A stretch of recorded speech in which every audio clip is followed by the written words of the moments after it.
Fala meu povo, tudo bem com vocês? Eu sou o professor Juliano aqui do História Fundamental e nesse vídeo a gente vai conversar sobre linha do tempo, nesse caso agora desse nosso vídeo, dessa sequência de vídeos que serão 3. No primeiro, falei com vocês sobre a estrutura, sobre o que é, quais as funções, como é produzido, né? Para que serve, como você deve utilizar, e fizemos uma questãozinha inclusive sobre isso. E nessa aula a gente fala sobre história geral, vou fazer com você aqui uma linha do tempo de história geral e na nossa próxima aula falaremos sobre história do Brasil. Show? Meu povo, é o seguinte, você entendeu que história, portanto, a linha do tempo ela não é natural, ela é uma construção dos historiadores e que esses marcos históricos eles são delimitados pelos historiadores em um consenso que deve ser estabelecido e que, claro, não é sempre igual em todos os lugares do mundo. Beleza? Primeira coisa que a gente precisa fazer aqui é eu preciso redimensionar porque você precisa ver alguns detalhes aqui e o meu slide ficou um pouco mais extenso do que a dimensão da minha tela por algum motivo. Mas não tem problema, a gente já está resolvendo. Deixa eu ver se eu deixar ampliadinho assim e centralizar. Ah, que bonito! É isso aí. Vamos lá. Povo, primeira coisa. Você tem que saber que a história geral ela é dividida em 5 períodos. Lembre que você tem 5 dedos na sua mãozinha. Então que você está fazendo ali uma divisão, né? Você está falando ali sobre algum período, sobre uma questão, ou está estudando, está retomando algum conteúdo. Puta merda, quantos períodos tem a história? 5. 5 períodos, tá? 5 períodos que a história vai ter. Esses 5 períodos, eles são divididos de alguma forma e tem alguns marcos temporais que delimitam, portanto, de quando a quando vai cada um desses períodos históricos, certo? Lembra que eu falei na aula passada? Se você não assistiu, volta lá, procura aqui uma videoaula anterior a essa, falando sobre o que é uma linha do tempo, como fazer e quais as funções. Lembra que ela não pode te dar uma ideia de progresso, por isso que tem que ser essa flechinha, para saber que a história aconteceu muito antes daqui e que ela vai continuar acontecendo, tá? Isso é um ponto bem importante e significativo para você. 5 períodos que então a história possui. Vamos ver quais as características e o que a gente tem. Quais são os 5 períodos? Tem um período que você lembra muito, que é o tal da Idade Média. A Idade Média vai estar onde? No meio. Tá no meio aqui o dedo que a gente tem. Tá? Mas a gente vai começar falando sobre ele, só pra você lembrar. Então tem 5. Quais são? Idade Média. Tem outro que eu já ouvi falar, é tal de Idade Moderna. Beleza. E Antiguidade e acho que é isso. Não, são 5 períodos, lembra? Então vamos lá. Primeiro, pré-história. Depois, Antiguidade ou Idade Antiga. Terceiro, que tá no meio, lembra? Idade Média. Isso mesmo. Depois, Idade Moderna e, por último, Idade Contemporânea. Compreendendo que isso é uma construção que, como diz, né, o historiador Hilário Franco Júnior, em todos os períodos da história, as pessoas estão vivendo na Idade Contemporânea, certo? Se você chegar para um cara lá na Idade Média e falar, aqui na Idade Média as coisas são diferentes, o cara vai falar, Idade Média? O que você está falando, irmão? Entendeu meu ponto? Meu povo, um detalhezinho, né? Pré-história, compreendam que a pré-história, ela é um período histórico que esse nome ele é problemático. E que a melhor forma da gente se referir a esse período aqui é a história pré-literária. A história que vem antes do surgimento da escrita. Tá? Essa noção de pré-história ela é problemática porque ela surge no século XIX, quando os historiadores, os antropólogos, os arqueólogos começam a fazer grandes achados de fósseis, testes de carbono 14 que vão surgindo na sequência, e eles começam a analisar esse período de uma forma mais detalhada, né? E a galera vai estabelecer algumas comparações entre civilizações para dizer, uma nação que é uma civilização, que não, um povo que não tem escrita não é civilizado. Portanto, se não é civilizado, o que veio antes da escrita não é história. E lembrando que no século XIX, o historicismo vai ser uma perspectiva histórica que vai levar em consideração a fonte escrita oficial do Estado como basicamente sendo, se não a única, a principal, a única, na verdade, fonte que a gente vai ter para se referir à história, tá? Então, para os historiadores do século XIX, eles não utilizavam outras fontes históricas a não ser o quê? A não ser fontes escritas. Deu um BOzinho aqui, peraí. Ai, tinha caído um cabo. Então, somente fontes escritas. Só as fontes escritas podem ser consideradas fontes. Portanto, o que veio antes da fonte escrita não é fonte. Hoje a gente sabe que não é assim, tá bom? Segue comigo, então. Então, pré-história, galera, vai de quando até quando? De 2 milhões de anos atrás. Quando surge o Homo habilis, é uma determinação que os historiadores colocam, pode ser 2, pode ser 3, enfim. Tá? E vai até o surgimento da escrita cuneiforme, lá com os povos sumérios na Mesopotâmia. É um consenso que os historiadores estabelecem aqui. Não é o primeiro surgimento tipo de escrita que existe, é o primeiro consenso de escrita que vai surgir, que é essa escrita cuneiforme. Tá? E aí nós temos do Homo habilis até aqui, cara, dá 2 milhões de anos. O maior tempo da nossa história tá aqui, ó. E a gente chama de pré-história. Bem problemático, né? Portanto, é melhor a gente falar de história pré-literária. Se você for colocar numa redação, alguma coisa, se refira-se a esse período dessa forma, como sendo história pré-literária. Então, marcos definidos, estabelecidos. Surgiu o Homo habilis, que é o cara que tem habilidades, né? Aqui na pré-história, o que a gente vai ter? Daqui a pouco a gente vê. Primeiro vamos ver quais os marcos. Primeira coisa que você faz é delimitar os pontos. É assim que você vai fazer. Depois, nós temos a Antiguidade. A Antiguidade vai até quando? Até a queda de Roma. Tá? A queda de Roma acontece no ano 476 depois de Cristo. Portanto, significa que nós já temos uma divisão aqui já antes e depois de Cristo. Tá? Ou antes da era cristã, ou antes da era comum e depois da era comum. Porque vai que o cara é muçulmano, o cara é budista, o cara é ateu. Ele tem que ter, não precisa necessariamente dividir de acordo com o cristianismo. Isso seria um eurocentrismo, que é aquele problema que a gente trabalhou na nossa aula anterior. Então aqui nós temos a Antiguidade. Certo? 476. Que vai desse período até quando? A Idade Média é um longo período que nós temos, que vai até o ano de 1453. Nesse ano de 1453 existem dois eventos que acontecem exatamente no mesmo ano. A tomada de Constantinopla, tá? A tomada de Constantinopla, a capital do Império Bizantino, pelo Império Turco-Otomano, ou melhor, pelo Império Otomano, tá? E o fim da Guerra dos 100 Anos, guerra entre França e Inglaterra. Aí a gente considera, portanto, uma mudança de paradigma por muitos historiadores, e aí se inicia um outro período. Então lembra que nós temos 5 períodos. Pré-história já foi, Antiguidade já foi, Idade Média já foi, tá? Idade Moderna tá ali. Mas a Idade Moderna vai até quando? Até o ano de, deixa eu sair da frente aqui, o cabeção, 1789, que é quando nós temos o acontecimento da queda da Bastilha. A Revolução Francesa se inicia no dia 14 de julho de 1789, e aí com isso nós temos o início, ou melhor, o fim de um período chamado de Idade Moderna e o começo da chamada Idade Contemporânea, que vem até os dias atuais. Vem até os nossos dias aqui, então. Então, beleza? Estabelecidos ali. Agora você vai fechar o teu olho e não vai olhar para nada. Quantos períodos nós temos? 5 períodos. Tá? Pré-história, Antiguidade, Idade Média, Idade Moderna, Idade Contemporânea. Faz o exercício comigo. Não finge, não tem ninguém te olhando. A pré-história vai, não, 2 milhões mais ou menos ali do Homo habilis até o surgimento do quê? Da escrita. Aí com a escrita, o que você tem? O surgimento da história e o primeiro período que é a Antiguidade ou Idade Antiga. Tá? Que vai de 4.000 antes de Cristo, portanto há 6.000 anos atrás, até a queda de Roma em 476. Aí acaba a Antiguidade. Aí vai a Idade Média, até o século XV. A Idade Moderna, até 1789. E a Idade Contemporânea, que nós temos aqui até hoje. E aí você vai lembrar que eu comentei com você na aula anterior. De novo, se você não assistiu a aula anterior, volta ali, por favor. E não custa nada pedir pra você, por favor, deixa seu like no vídeo aqui, que dá muito trabalho pra gente produzir isso aqui, pra você poder ter esse acesso a esse conteúdo de altíssimo nível, altíssima qualidade, modéstia à parte. Né? Se inscreva, por favor, aqui no canal. Me siga também lá no Instagram, @historiafundamental. Tá? Agora que a gente já viu tudo isso, e eu falei pra você de um problema que é qual? O problema é que o aluno enche de coisa além do tempo. E você não deve encher, você tem que colocar os pontos principais. Tá? Para você utilizar a linha do tempo como sendo o quê? Um mapa. Primeira coisa. Povo, pré-história. O que você vai lembrar da pré-história? Durante a pré-história, existe um processo de hominização. O ser humano vai se tornando sapiens. Basicamente é isso. Tá? O processo evolutivo vai ocorrendo. E esse processo evolutivo que ele vai ocorrendo, ele acontece principalmente, ou mais que melhor dizendo, exclusivamente, dentro do primeiro período da história, da pré-história, que é o período paleolítico, período tal da pedra lascada. Então, durante o paleolítico, acontece a hominização, o processo de evolução, tá? Até que a gente chega ao Neandertal e depois aos Sapiens.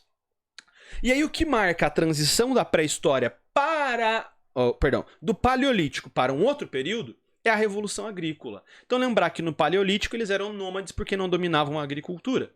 Quando acontece o surgimento da agricultura, esses caras deixam de ser nômades e tornam-se sedentários. É aí que nós chegamos ao período chamado de período neolítico, que você tem o surgimento, portanto, o domínio, o desenvolvimento da agricultura. vai surgindo os primeiros povoados, os primeiros vilarejos, as primeiras cidades, as primeiras civilizações, até que por conta de necessidades comerciais, tá? Para poder anotar as transações comerciais que aconteciam, surge um sistema de escrita na cidade da Suméria, que é uma das várias cidades-estados da região da Crescente Fértil, mais especificamente da região do que nós chamamos de Mesopotâmia ou Terra entre Rios, certo? Que a gente vai chamar ali de escrita cuneiforme, que ela tem um formato de quê? Calma, cunha, um formato de cunha, tá? Cunha que é um negócio que você coloca embaixo da porta, que é um negócio que faz assim, sabe? Então eles utilizavam a cunha para fazer as letras, por isso escrita cuneiforme. Beleza? Pré-história é isso.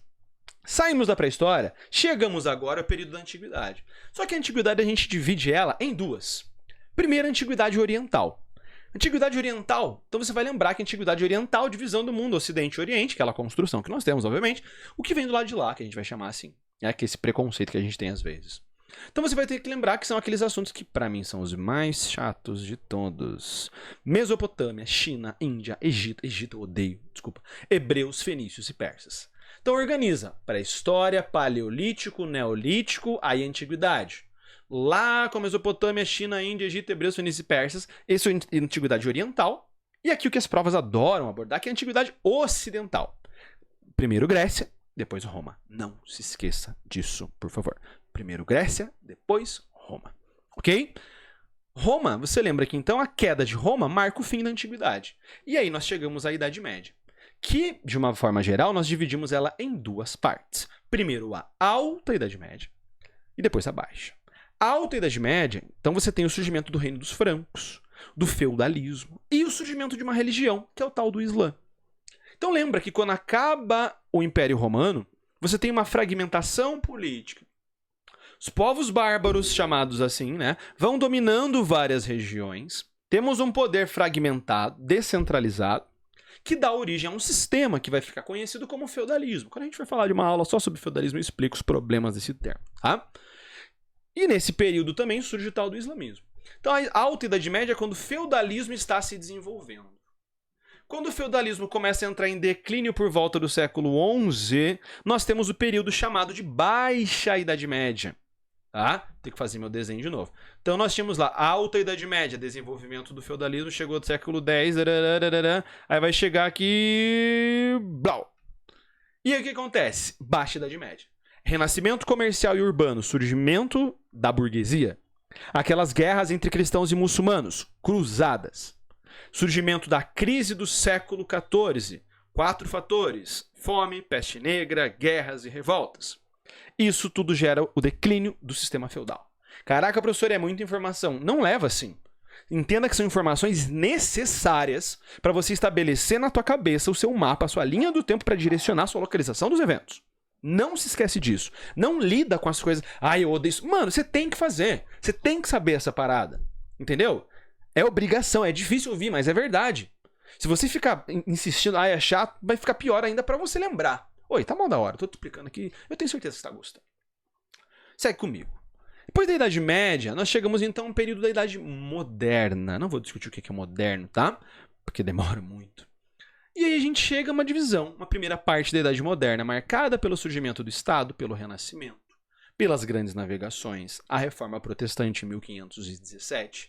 Tá? Então você tem, ao mesmo tempo que o Estado surge, o Renascimento está surgindo, e está acontecendo a chegada dos europeus à América. Pouco depois temos a Reforma Protestante. E essas coisas todas estão interrelacionadas. Percebe? Nesse período da Idade Moderna, nós temos desenvolvimento do que nós chamaremos de Antigo Regime, que vai entrar em declínio com a queda da Bastilha. Acontecem as revoluções inglesas e depois outras coisas ainda durante o período de Idade Moderna. O Iluminismo, a independência dos Estados Unidos, a primeira Revolução Industrial e a Revolução Francesa. E aí nós chegamos à Idade Contemporânea. Galera, a Idade Contemporânea, ela é um período que tem muitos assuntos. E é o período mais abordado nas suas provas. Eu já vou falar com mais ênfase com você sobre isso. Tá? Olha ali. Era Napoleônica, independências da América, revoluções de 1830, Primavera dos Povos. Daqui pra frente é o que vocês têm mais dificuldade. Até aqui você vai lembrar a maior parte disso que você lembra. Tá? Mas daqui pra frente você tem dificuldade, eu sei. Ô professor, eu podia tirar um print? Calma, eu já vou sair daqui. A hora que a gente terminar de colocar todos os eventos de idade contemporânea, eu saio daqui, tá? Para você poder tirar o seu print. Relaxa, tá bom? Unificações tardias, as novas ideologias surgindo, né, do socialismo, comunismo, anarquismo, darwinismo, enfim. Acontece a segunda revolução industrial. A segunda revolução industrial faz com que as nações industrializadas busquem os 3 M's, matéria-prima, mercado consumidor e mão de obra. Graças a isso se desenvolve o sistema conhecido como imperialismo, em que as grandes nações vão agir sobre África e Ásia. Nesse período temos um período de otimismo, de desenvolvimento econômico e industrial para uma parte do mundo. Não se esquece disso, não caia no conto do vigário aqui, toma muito cuidado. E aí nós temos um período que vai ficar conhecido como Belle Époque, o tal do período que não teve guerra na Europa, né, mas e fora, e a dominação na África e Ásia. Isso daí é um papo para depois. E aí nós chegamos à segunda parte disso tudo que a gente está vendo aqui, que eu vou até que mudar de lado para você poder enxergar melhor as coisinhas, tá? Porque são muitos assuntos. Então vamos lá. Olha ali, ó, a Belle Époque, período da Grande Guerra, período da Revolução Russa em 1917, 1922, a ascensão do fascismo, crise de 29, 33, o nazismo, rola a Segunda Guerra Mundial, Guerra Fria e o período que nós chamamos, então, de globalização. E é aí que nós temos, então, a nossa linha do tempo estabelecida da forma que você tem que lembrar. Você tem que fazer um esforço de lembrar disso que está aqui. Professor, é muita coisa. Não é, tá? Não é muita coisa. Isso aqui tudo dá o quê? 2 aulas tudo de biologia. Tanto de detalhezinho que se decora lá, de circulação sanguínea, que vai da artéria, que vai não sei pra onde lá, nem sei pra que você tem que saber disso tudo, mas enfim. Aí você vai querer dizer que isso aqui é muito assunto? Não é, cara. Não é muito assunto, tá? Eu vou sair daqui, rapidinho. Vou sair daqui pra você poder fazer o seu print, tá? Tire o seu print. E deixa eu ajustar aqui, porque ficou o cantinho. Aí... Tirou teu print? Ótimo, maravilha. E agora, galera, a gente tem que falar sobre um detalhe extremamente importante aqui. Qual é esse detalhe? Tá aqui, ó. Esse é o período mais abordado nas provas. Esse é o período mais abordado nas provas de uma forma geral. A única prova que não aborda esses conteúdos... Perdão, a única prova que não tem esse período como mais cobrado é o Enem. Mas é o segundo colocado. O período do Enem mais cobrado é a Idade Moderna. Só que a Idade Contemporânea tá ali, ó. Tá na Nossa Senhora. Poucas questões de diferença. Se liga num detalhe. Pô, professor, mas esse período que o senhor falou que tem um monte de detalhe é o que mais cai na prova? É. Esse mesmo. Ah, professor, mas como é que eu posso ter certeza disso? Olha só. Universidade Federal do Paraná, de 2019 a 2023. Das questões de história geral que apareceram na prova da primeira fase, 43 questões. Das 43 questões de história geral. O que é história geral, professor? O que não é história do Brasil, a gente chama de história geral. Das 43, 24 são questões sobre idade... Perdão, aqui, ó. Perdão, falei errado, tá? Aqui a gente tem, ó, 24 questões de história geral. Dessas 24 questões de história geral, 9 questões estão relacionadas ao mundo contemporâneo. Professor, mas você colocou 12 ali. É, só que atualidades também está relacionado ao que a gente está falando.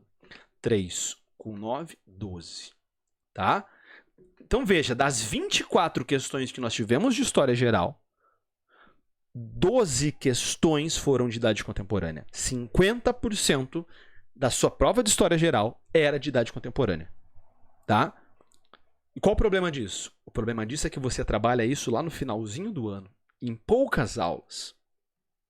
UFSC, olha ali, ó, do total das questões de história geral, 40 questões de história geral, 14 questões de mundo contemporâneo e atualidades. Por que atualidades? Atualidade é o que está rolando hoje, portanto a gente coloca junto no período chamado de idade contemporânea. Então olha ali, 12... Tá? Questões de atualidades. Eu errei a conta aqui, hein? Eu sou de humano. 26 questões, meu povo. 26 questões. Mundo contemporâneo, mais atualidades. Então dá mais de 65% da sua prova de história geral aqui, ó, em idade contemporânea. Você tá entendendo o que eu tô te falando, cara? Percebeu o ponto? FUVEST. 14 questões da FUVEST, galera. 14 questões da FUVEST que nós tivemos são... 9, portanto, de mundo contemporâneo, mais 5 de atualidades que se enquadram no período denominado como idade contemporânea. Tá? Isso nos últimos 5 vestibulares. Olha a importância que esse período que nós estamos falando tem. Tá? Unicamp. 54% das questões relacionadas a esse período. Significa que idade contemporânea é um período que você tem que estudar muito, cara. Você tem que estar dominando esses assuntos. Você tem que dar muita atenção, porque são muitos detalhes também. E olha só, quando você percebe, veja, portanto, que a linha do tempo, ela é um assunto que você tem que ter, então, um domínio muito claro para você saber até onde que vai cada período, para você saber se localizar, isso aqui tem que estar na tua cabeça, tá? Então, lembrar daquela sequenciazinha que a gente fez lá no começo da aula. E de tudo isso, idade contemporânea é o período mais abordado nas provas de vestibular, nos grandes e maiores vestibulares do Brasil que eu trouxe para você aqui. Professor, e como é que eu faço para resolver isso? Cara, pensando em tudo isso que a gente está vendo até aqui, claro, né? Eu tenho para vocês o extensivo 2024, tá? O extensivo 2024 aqui do História Fundamental é o curso que vai abrir as suas inscrições no dia 20 de janeiro. Logo, logo vai estar abrindo isso aqui, portanto, tá? Em que eu vou trabalhar com vocês ali todo o conteúdo de história, tanto história geral quanto história do Brasil, obviamente. Tá? Então, no curso extensivo, a gente vai ter 70 aulas ao vivo que vão acontecer comigo nas terças-feiras, das 3 às 4 e das 4 às 5. Que são 40 aulas de história geral. Olha o foco que eu dei aqui, é por causa dessa questão de mundo contemporâneo que a gente estava conversando ali. Tá? Mais 30 aulas de história do Brasil. Você vai ter acesso a um módulo de geopolítica para trabalhar as questões de atualidades também. Tá? Se você for fazer a prova da Universidade Federal do Paraná, você também ainda tem acesso ao curso das obras de filosofia e das obras de sociologia. Então as inscrições elas se iniciam no dia 20 de janeiro, cara. Tá, professor, mas e como é que eu posso ter certeza do que você está falando? Cara, olha isso aqui. Esse aqui é o cronograma do extensivo de 2024 do História Fundamental aqui comigo, professor Juliano. Um curso dividido em 30 semanas. E dessas 30 semanas, aqui a gente tem, portanto, História Geral. De História Geral, nós teremos, a partir da nossa 13ª aula, 14ª aula, a gente vai estar falando já de História Contemporânea. Só que você está vendo que tem semanas que tem 2 aulas, ó, a aula gravada, são conteúdos a mais. Porque aqui o professor passa rapidão nos assuntos. E eu não vou ser irresponsável com você. Aqui a gente vai falar dos assuntos a fundo. Tá? A gente vai falar com detalhe. Aqui a gente, no período de segunda, a gente vai falar de Guerra Fria. É uma aula para cada processo de descolonização. Por isso a gente vai ter a nossa aula ao vivo e a gente vai ter uma aula gravada a mais para você na plataforma do História Fundamental, do extensivo do História Fundamental. 30 semanas em que eu vou te preparar para qualquer prova do Brasil, qualquer prova. Professor, mas aqui tem história regional. Aí eu não posso te ajudar tanto, tá? Mas tirando esse detalhe, que não são todos os vestibulares que vão ter, aqui você tem tudo o que você precisa. Esse cronograma conta com todos os assuntos que você precisa estudar para qualquer prova do Brasil.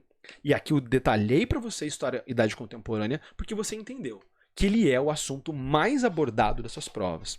E no dia 20 de janeiro, eu vou dar início às inscrições do extensivo 2024. Isso aqui é a maior coisa que eu já produzi da minha vida, cara. É a coisa que eu tenho mais orgulho, que eu preparei com muito carinho para que você possa ter acesso à universidade dos seus sonhos.